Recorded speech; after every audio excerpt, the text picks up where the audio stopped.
اعوذ باللہ من الشیطان الرجیم بسم اللہ الرحمن الرحیم ان شہد منکم الشہر فلیصمہ آمنت باللہ صدق اللہ مولانا العظیم وصدق رسولہ النبی الکریم الامین۔ فرمایا اللہ تعالیٰ نے جو تم میں سے ماہ رمضان کو پائے تو بس وہ رمضان المبارک کے مہینے کے روزے رکھے۔ نبی اقدس صلی اللہ علیہ وسلم نے ارشاد فرمایا جس کی زندگی میں ماہ رمضان آیا اور اس نے روزے نہ رکھے تو فرمایا وہ بدبخت شخص ہے۔ جب رمضان المبارک کا مہینہ آتا ہے چہروں پر تازگی چھا جاتی ہے، دلوں کے دریچے کھل جاتے ہیں، پھول محبتوں کے کھلنے لگتے ہیں، نیک اعمال پر جی لگنے لگتا ہے، برائیوں سے دل بیزار ہو جاتا ہے، مومنوں کے دلوں کو سکون ملتا ہے۔ ہمارے آقا و مولا صلی اللہ تعالیٰ علیہ وآلہ وسلم رمضان مبارک کیسے گزارتے تھے اس بات سے اندازہ لگائیں کہ ابھی رجب آتا تھا تو نبی اقدس صلی اللہ تعالیٰ علیہ وآلہ وسلم اس وقت دعا فرماتے تھے، اللہم بارک فی رجب و شعبان، اے اللہ ہمارے رجب میں ہمارے شعبان میں برکت نازل فرما، وبلغنا رمضان، اور ہمیں رمضان سے ملا۔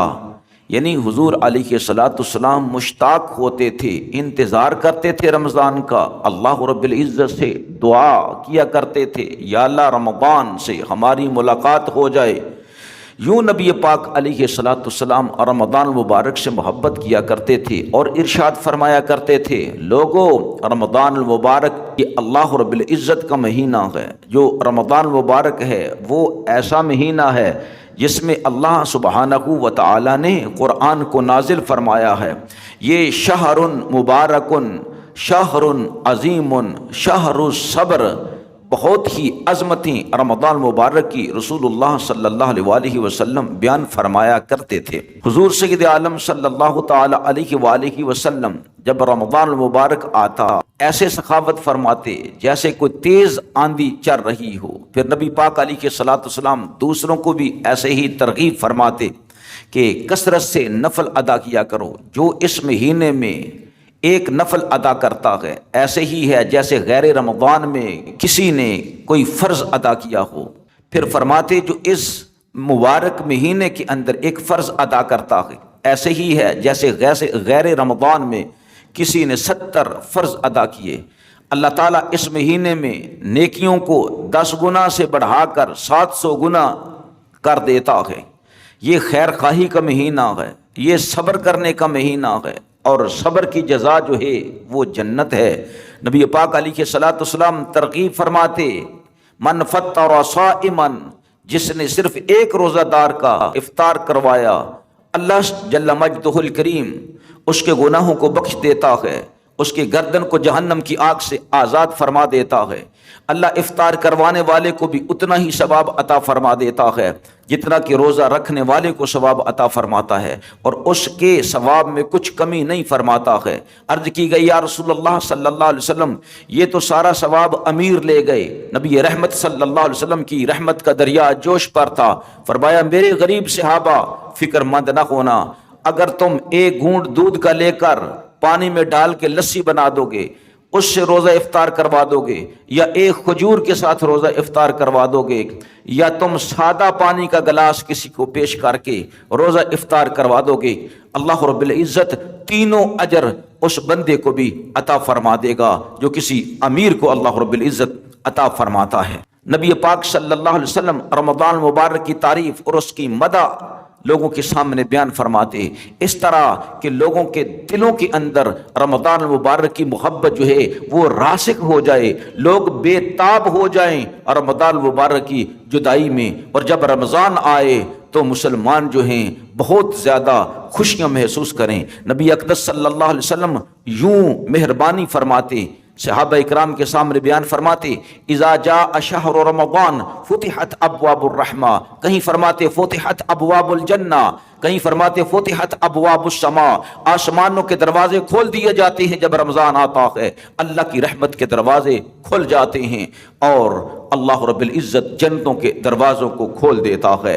جہنم کے دروازے بند کر دیے جاتے ہیں، شیاطین اور سرکش جنوں کو اللہ رب العزت جکڑ دینے کا حکم دیتا ہے تو لہٰذا وہ جکڑ دیے جاتے ہیں۔ نبی اقدس صلی اللہ تعالی علیہ وآلہ وسلم یوں ترغیب دیتے جب رمضان مبارک کا مہینہ آتا ہے، ہر رات کو آسمانوں پر سے آوازیں آتی ہیں، میرے بندو ہے تم میں سے کوئی بخشش چاہنے والا کہ میں اس کے گناہوں کو بخش دوں، ہے کوئی مغفرت چاہنے والا، ہے کوئی مجھ سے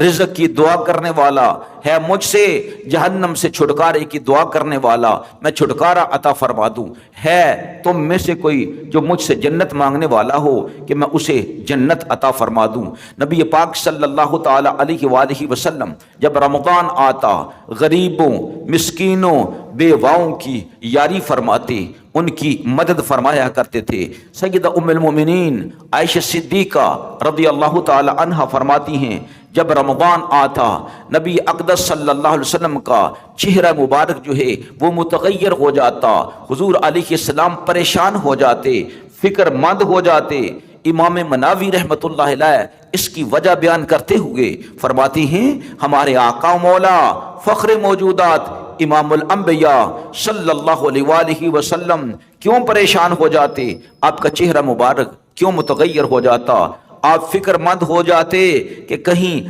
حق کے بندگی میں کمی نہ آ جائے، کہیں کثرت نوافل رہ نہ جائیں، کہیں سخاوت میں کوئی کمی نہ آ جائے۔ یعنی رمضان مبارک میں جیسا حضور علیہ الصلاۃ والسلام پیغمبر اعظم ہو کر کرنا چاہتے تھے، حضور علیہ السلام فکر مند ہوتے تھے کہیں کسی چیز میں کمی نہ آ جائے۔ اس لیے نبی پاک صلی اللہ علیہ وسلم تو پورا سال ہی، پوری زندگی ہی، حضرت انس رضی اللہ تعالی عنہ فرماتی ہیں صحیح بخاری اور مسلم میں ہے کان اجود الناس، نبی پاک صلی اللہ تعالی علیہ وآلہ وسلم جیسا کوئی سخی نہ تھا، ساری مخلوق خدا مل کر بھی نبی پاک علیہ الصلوۃ والسلام کی سخاوت کا مقابلہ نہ کر سکتے تھے۔ نبی پاک صلی اللہ علیہ وسلم اجود الناس، روگے زمین کے انسانوں میں سب سے زیادہ سخی تھے، لیکن جب رمضان آتا تھا نبی پاک علیہ الصلوۃ والسلام کی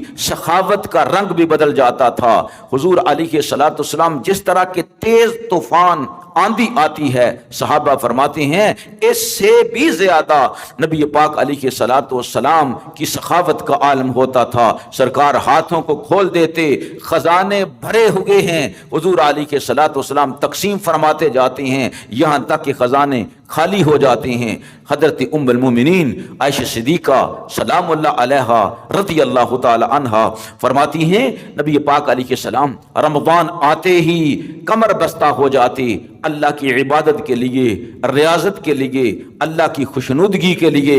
حضور علیہ السلام سحری کا بھی اہتمام فرمایا کرتے تھے اور فرمایا کرتے تھے برکت والے کھانے کی طرف میرے بیٹا آؤ۔ صحابی رسول فرماتے ہیں نبی پاک علیہ السلام کے ساتھ مل کر میں نے سحری فرمائی۔ نبی پاک علیہ السلام فرمایا کرتے تھے اللہ نے میری امت کی سحری میں برکت رکھ دی ہے، فَتَسَحَّرُوا فَإِنَّ فِي السُّحُورِ برکہ، اللہ رب العزت نے اس کھانے میں برکت رکھ دی ہے۔ پھر نبی پاک علیہ الصلوۃ والسلام سادہ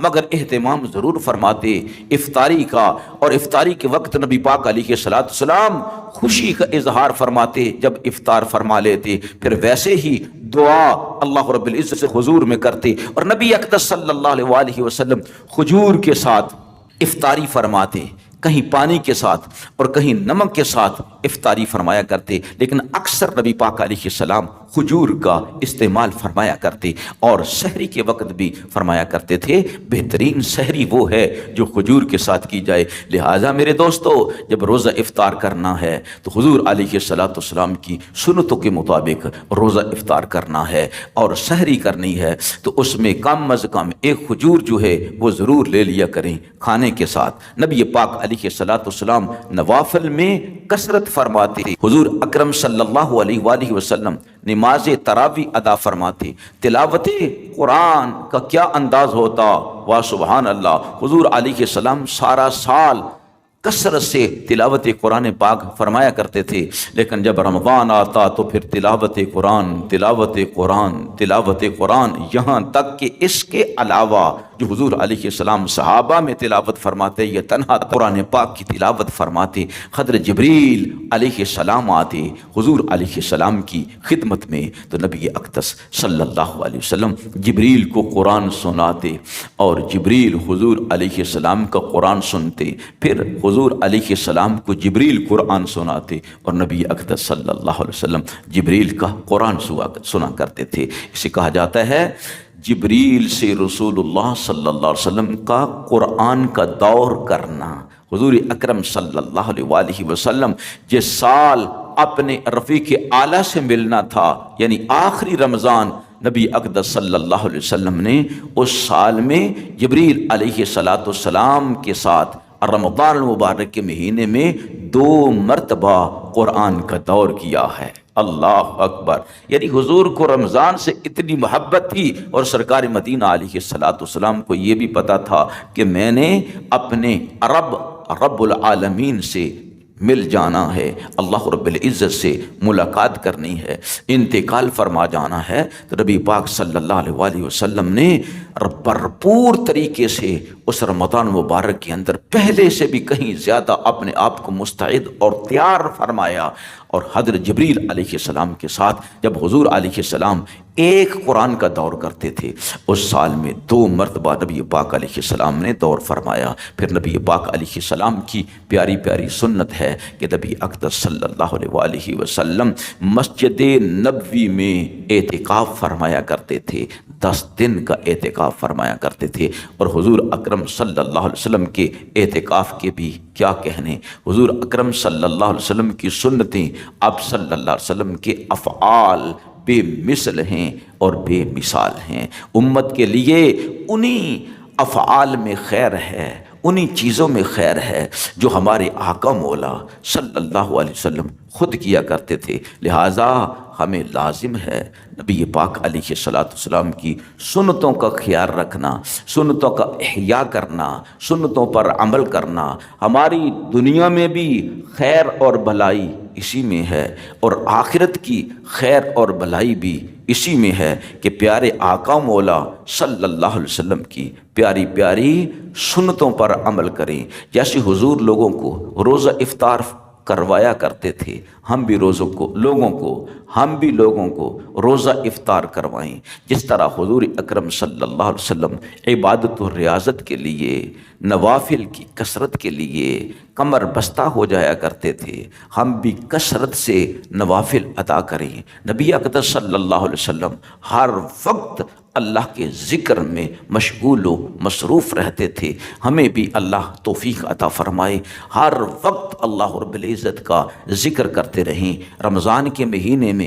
زیادہ سے زیادہ تلاوت قرآن پاک پڑھیں، اللہ کی تسبیح و تحلیل کریں، لوگوں کے ساتھ بھلائی کریں، بھولے ہوئے کو راہ دکھائیں۔ اگر